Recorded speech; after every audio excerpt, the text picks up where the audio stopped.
The line at Save More on Eastway Drive in Charlotte, North Carolina, moved slowly on the afternoon of the 6th of November, a Thursday, at 4:51 p.m.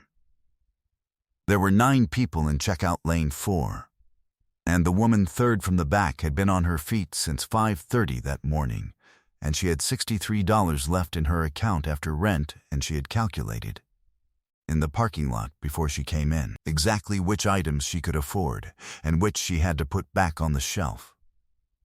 She put the bag of rice in her basket. She put the tin of tomatoes in her basket.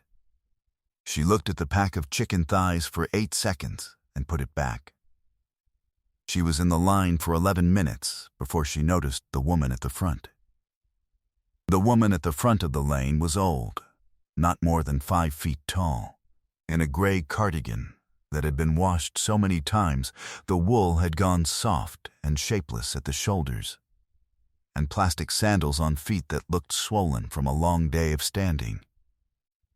She had a basket with 7 items, 2 packs of instant noodles, a tin of sardines, a small bag of sugar, a bottle of cooking oil no bigger than a fist, and 2 small onions loose at the bottom, rolling against each other when the basket moved. She was counting out coins from a small purse, not a wallet, a cloth purse drawn closed with a string. And the cashier, a young woman with gel nails and a name tag that said Diana, was watching with the expression of someone whose shift ended in 40 minutes and who had already decided this transaction was going to cost her something. The old woman's total was $11.73. She had $9.18 in the cloth purse. She counted it twice. The second time her hands were not entirely steady. She looked at the items on the belt, 7 small things that had clearly been chosen with the precision of a woman who knew exactly what she could afford, and had been wrong by $2.55. She started to pick up the sardines to hand them back. The woman third from the back had $63. She had calculated exactly. She had not included $11.73 in the calculation, but she reached into her purse and stepped forward and set a 10 and 2 ones on the belt next to the coin pile and said, quietly, so that only Diana and the old woman could hear, "I have it. Please go ahead." The old woman turned around. She did not say thank you right away. She looked at the woman, really looked, the way people rarely look at strangers, and then she said, in a voice that had a coastal Ghanaian accent worn thin by years away from the coast, "What is your name?" The woman said, "Amma." The old woman said, "My name is Comfort." She pressed Amma's hand once with both of hers. Then she picked up her bags and walked out. Amma paid for her own items, rice, tomato tin, no chicken, and did not think much more about it. She had $51 left. The chicken could wait until Friday. She did not know that Comfort had stood outside in the Save More parking lot for 4 minutes after leaving and had written something on the back of a folded receipt with a pen she kept in the pocket of the gray cardigan. She did not know that Comfort had walked 40 minutes to the Save More because the bus fare was $1.75 each way and she had stopped taking buses 3 months ago. She did not know that Comfort was 76 years old and had been in Charlotte for 7 years, living in a single room in a house on Beattiesford Road, rented to her by a woman named Celeste, who was kind, but who could not make the rent lower than what it cost her. And she did not know what Comfort had written on that receipt, or who she was going to give it to. Amma Boateng Asare was 47 years old, and she had been in Charlotte for 11 years. She had come from Takoradi on the coast of Ghana, first to London for 3 years on a student visa that turned into a work permit, then to Charlotte, where her sister had been living since 2009, and where there was at the time a job at a hotel cleaning service that paid $14. $80 an hour, and that she was good at, and that she had kept for 4 years until the hotel sold, and the cleaning service contract was terminated, and she had found 2 other jobs since then, neither of which paid what the first had, and between which she currently worked 54 hours a week. She was 5 feet 4 inches and 137 pounds, with hands that had seen a lot of work, knuckles slightly rough, nails cut short and clean. She wore most days a navy blue fleece she had bought from a thrift store on South Boulevard for $4, and on the day at Savemore she wore it over a white shirt and gray trousers that she had ironed that morning in the narrow kitchen of the apartment she shared with no one. She had lived alone since her sister moved to Atlanta 2 years ago. The apartment had 2 rooms and a window that looked out onto the parking structure of the building next door, and she had, on the windowsill, a small pot of basil she had grown from seed. Because her mother had always grown basil on the windowsill in Takoradi, and it was one of the few things that still smelled like home.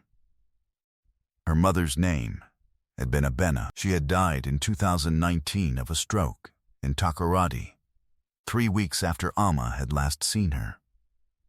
Amma had been saving to go back for Christmas. She had gone back instead in November for the burial, and had stood at the graveside in a dress she had ironed in a hotel room at 2 in the morning because she had needed something to do with her hands. She had carried home from Takoradi, in the outside pocket of her suitcase, a small tin her mother had kept on the kitchen shelf. An old Milo tin, the label faded, that held inside it a folded piece of paper. A photograph of Amma at age 7 in a school uniform that was slightly too large, and a thin silver bangle that had been her grandmother's. The tin was on the shelf above the basil. She looked at it every morning when she made tea. She worked mornings at a laundry facility on Albemarle Road from 6 until noon, and 3 afternoons a week at a care home on Eastway Drive from 2 until 8, which was 4 blocks from the Savemore and was why she stopped there on Thursdays. The care home was called Sunrise Gardens, and she had been there for 2 years, and she was good at it. Steady, present. The kind of person who remembered which residents took their tea with sugar and which did not, who sat with people who had no visitors, who had once stayed 40 minutes past the end of her shift because a woman named Mrs. Paulson had been frightened in the night and wanted someone to sit with her, and there had been nobody else to ask. She earned $1,870 a month, before tax. She had $51 when she left Savemore on the 6th of November, and she walked to her car, which was a 2007 Honda Civic with 189,000 miles on it, and a heating system that worked on the driver's side and not the passengers. And she drove home and put the rice and the tomato tin away, and made tea, and stood at the window with the basil, and did not think about comfort again that evening. She thought about the chicken. The Thursday evening after the Savemore was ordinary in the way that most of Amma's Thursdays were ordinary. A shift at Sunrise Gardens that ran until 8:14 p.m. Because Mrs. Paulson had had a difficult afternoon, a stop at the gas station on Eastway for $20 of fuel, and then home, tea, the news on a tablet she had propped against the Milo tin, a phone call to her sister in Atlanta that lasted 22 minutes and covered mostly nothing of consequence, and then sleep. She did not hear from Comfort. She had not expected to. On Friday, she ate the rice with tomato stew and a fried egg and went to the laundry facility at 6 and worked until noon and came home and slept for 2 hours because Thursday nights after a long shift always took something she needed back by Friday afternoon. She was still asleep at 2:15 when her phone rang. She did not recognize the number. It had a Charlotte area code. She let it ring to voicemail. When she listened to the voicemail, she sat up in bed and played it twice more. The message was from a woman who said her name was Josephine Mensah Owusu, and who said, carefully and clearly, that she was calling on behalf of her brother, and that her brother had been told about a woman named Amma at the Savemore on Eastway Drive, and that he would very much like to speak with her if she was willing, and that she should call this number back at her convenience, and that there was no obligation and no pressure, and that she only wanted to make sure Amma knew the call was welcome. Josephine gave the number twice. She paused between each digit, the way a person does when they know the person listening is writing it down. Amma sat in her bed with the phone in her hand for 3 minutes. Then she went and made tea. She stood at the window with the basil for a while longer than usual. Then she called back. Josephine picked up on the second ring and spoke for 4 minutes without rushing. She said that her brother's name was Emmanuel. She said that Emmanuel was their mother Comfort's only surviving child. She said that their mother had come home on the evening of November 6th and had told Emmanuel what had happened at the Savemore, not as a complaint, not in distress, but as a story, the way Comfort had always told stories, sitting at the kitchen table with her hands folded, the way she had told stories to Josephine and Emmanuel their whole lives. She said that Comfort had given Emmanuel the receipt on which she had written Amma's name and the model of her car and the last 3 digits of the license plate, because Comfort had the kind of attention that sees everything and writes it down. She said that Emmanuel had asked whether she would be willing to meet. Amma said she did not understand what there was to meet about. Josephine said, quietly, "Our mother is not an easy woman to do something for. She doesn't accept help easily. What you did, the way you did it, was the right way, and Emmanuel would like to say thank you properly." Amma said thank you was not necessary. Josephine said, "I know. He still wants to. If this story is already reaching somewhere quiet inside you, stay with me, because what Emmanuel Mensah Owusu does next is not what either of them expected when they drove up to her door." She almost didn't agree. She had thought about it for most of Saturday, while sorting laundry at the facility, while eating lunch, while on the phone with her sister who said what she would have said. "Be careful. You don't know who these people are. This is a strange thing." Her sister was practical and cautious and usually right. But Amma kept coming back to one thing, the way Josephine had said their mother was not easy to do something for. She had known women like that. Her mother had been one of them, a woman who would rather go without than ask, who folded the difficulty of her circumstances into the same careful crease she used on blouses, who took pride in the very thing that was the hardest part of her life. You did not do things for women like that without them noticing. You did not do it without it meaning something to them that had nothing to do with $11. She called Josephine back on Saturday evening and said yes. The black SUV came to her door on Tuesday, the 11th of November, at 10 in the morning. It was a dark gray Lexus LX, clean and quiet, driven by a man named Samuel, who had worked for Emmanuel Mensah Owusu for 8 years, and who knocked on Amma's door with the manners of someone whose employer had been very specific about how this visit should feel. He said that Mr. Mensah Owusu was hoping she would come to his office, that the drive would take 12 minutes, and that she should not feel she had to bring anything. She brought the navy blue fleece, because it was the only warm thing she had. Emmanuel Mensah Owusu was 51 years old, and he ran a company called Mensah Continental Partners from a building on South Tryon Street in uptown Charlotte. The company did real estate development across the U.S. Southeast and had 3 active projects in Charlotte, one in Atlanta and one in Columbia, South Carolina. He had come to Charlotte from Accra at 26 on a work permit, built his first project at 31 with partners and money he had assembled from 6 different sources over 3 years, and had not stopped since. He employed 78 people. The office had a view of Uptown from the 8th floor. It was a room with pale wood furniture and light coming in from 3 sides, and a small conference table near the window at which Emmanuel Mensah Owusu was already standing when Amma came in. He was shorter than she expected, not tall, not broad, with the unhurried ease of a man who has not been trying to impress anyone for a long time. He wore a dark blue shirt, no tie. He put out his hand and shook hers and said, "Thank you for coming." He asked Samuel to bring tea. He sat across the small table, and he looked at her in the way that Comfort had looked at her in the Save More, directly, without performance, and then he said, "My mother told me what you did. She also told me how you did it. That the second part matters as much as the first." Amma said it was a small thing.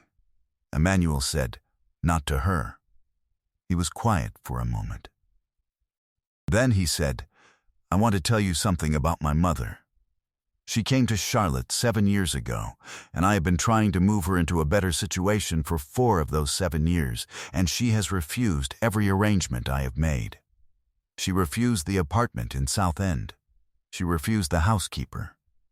She refused the car. She is the most stubborn woman I have ever loved." He said this without frustration, with the particular warmth of a man who has made peace with a person's nature, because the nature comes from the same place as the strength. "She told me about you because she wanted me to understand that there are still people in the world who do not need to know the outcome before they do the right thing." He picked up a folder that was on the table. He set it in front of her. "This is an offer of a position. The position is Resident Care Coordinator at a new assisted living facility we are developing in partnership with a healthcare group called Compass Care. The facility will be on Moorhead Street. It opens in 7 months. The salary is $68,000 a year. It comes with health insurance, a pension contribution, and 4 weeks of leave." Amma looked at the folder. She did not open it. "I am not a charity case," she said. Not with anger, with the particular precision of a woman who has learned the difference between what she is and what people sometimes try to make of her when they feel generous. Emmanuel said, "I know." He sat forward slightly. "I am opening a care facility. I need someone to run the resident experience, someone who remembers which residents take sugar, who sits with people who have no visitors, who stays past the end of a shift because a frightened person needs someone there. My HR team has been searching for 6 weeks. They haven't found that person." He paused. "I think I may have found her at the Save More on Eastway Drive. But I needed to meet her first." Amma looked at the folder again. "How did you know those things?" she said. "About the sugar, about staying late." Emmanuel said, "Sunrise Gardens is 40 meters from the Save More. My project manager for the Moorhead Street facility uses that Save More on Thursdays. He recognized you in the parking lot." A pause.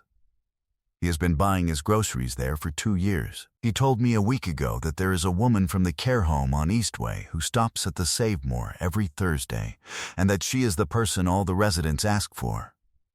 He told me this before my mother came home with your name on a receipt." He looked at her. 2 separate people pointed me toward the same woman in the same week. He sat back. "That is not charity," he said. "That is information." Amma opened the folder. She read the first page. She turned to the second. She set the folder down and looked out the window at the uptown Charlotte skyline for a moment, and then she looked back at Emmanuel. "I have no formal qualification in care coordination," she said. "There is a funded training pathway in the offer. Page 3. She turned to page 3. She sat with the folder for 11 more minutes, asking questions about the staffing structure, about the resident intake process, about who she would report to, about what the healthcare group's model was. Emmanuel answered each question without abbreviating. He asked Samuel to bring more tea. At one point he said, "That is a good question, not as a compliment, but as an observation, the way you say it when a question has identified something you had not yet solved." At 11:47 a.m., Alma set the folder down for the final time and said that she would need 2 weeks to think about it. Emmanuel said, "Of course." She said she would want to speak with someone at the healthcare group directly before she decided. He said that was expected. He wrote a name and a number on a card and gave it to her. She stood and picked up the folder. He walked her to the door. In the corridor, she stopped and said, "Your mother. Is she well?" Emmanuel said, "She is well. She is at home. A beat. She wanted me to tell you something, if you came." Alma waited. He said, "She said to tell you that she knew, in the checkout line, that you had counted your money before you came in. She said she wanted you to know that she knew, and that what you did anyway was the part that mattered." Alma looked at him for a moment. Then she nodded once, slowly, and walked to the elevator. In the lobby, she stood still for a moment with the folder in her hands before she pushed through the glass door to where Samuel was waiting with the Lexus. Outside, the November air was cold enough to see breath. She stood on the pavement for 4 seconds, the folder pressed to her chest, looking at nothing in particular. Then she got in. She called Josephine that evening. She said she was leaning toward yes. Josephine said she was glad. She said their mother would be glad. Alma asked if she could call Comfort directly, just to say hello. Josephine gave her the number. Comfort picked up on the 3rd ring. She said, "I wondered when you would call." There was no surprise in her voice. Alma said, "You knew I would call?" Comfort said, "I knew what kind of person you were when you stepped forward in that line. That kind of person calls." She paused. "You are thinking too hard about it." Alma said, "I am trying to make sure it is the right thing." "You paid for a stranger's groceries with your last $50, Comfort said. "You have already decided you are the kind of person who does the right thing. Everything else is just details." She said it warmly, the way a grandmother says something that sounds like a correction but is actually a compliment. "Stop thinking. Say yes." Alma laughed. She had not laughed, properly, unexpectedly, in a while. It surprised her. She said yes to Emmanuel Mensah Owusu on a Friday morning 2 weeks after the meeting on South Tryon. In an email she had written 4 different versions of before she sent the one that said simply, "I accept. I will start whenever you need me." She gave notice at the laundry facility on the same day.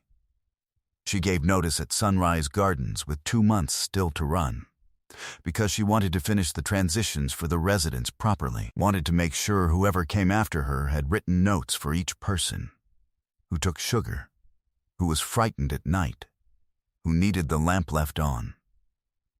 She wrote 14 pages of notes. The director of Sunrise Gardens told her she did not have to do that. She said she wanted to.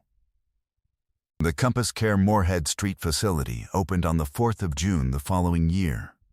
Alma Boateng Asare was present at 7:30 a.m., 45 minutes before the first residents arrived. She had the staff tea ready and the resident folders organized on her desk in the order she had decided mattered most.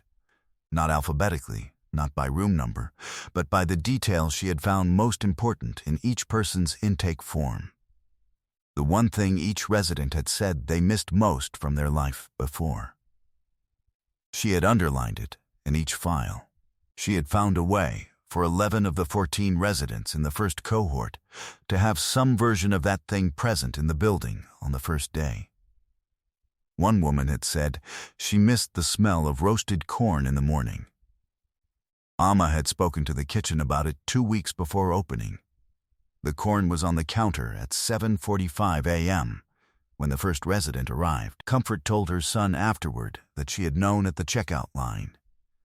Not who Alma was, not what her life looked like, not what she earned or where she lived or what she had given up to have $11 to spare. She had known something simpler. She had known that the woman stepping forward had counted her money before she walked in, and had decided that the counting didn't change anything. That is not generosity in the ordinary sense. Ordinary generosity comes from surplus. What Alma did came from something else, from a decision made quietly and without audience that another person's need was not smaller than her own just because the person was a stranger. You cannot manufacture that. You cannot train it into someone who does not already carry it. It either lives in a person or it does not. But here is what the world does not always understand. The people who carry it are not rare because the quality is rare. They are invisible because the world does not have a system for finding them. It has systems for finding credentials, years of experience, institutional affiliations, the right networks. It does not have a system for finding the woman who writes 14 pages of notes so that the people coming after her understand what matters. Emmanuel Mensah Owusu's mother handed him a receipt with a name on it. That was the system. One woman, paying attention at a checkout line, writing down what she saw. If you have ever stepped forward when it cost you something, when the money was counted, when the need was real, when there was no audience and no return, someone saw it. Maybe not that day, maybe not in the way you expected, but the kind of thing you do when no one is watching is the truest record of who you are, and the world has a way of eventually reading it. Here is the question I want you to sit with today.